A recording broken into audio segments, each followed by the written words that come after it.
ริงๆเขาหมดที่เป็นไทยเก็บให้พี่น้องเอฟซีได้เบิ่งว่า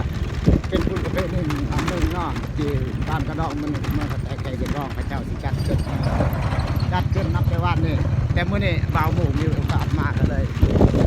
ถ่าย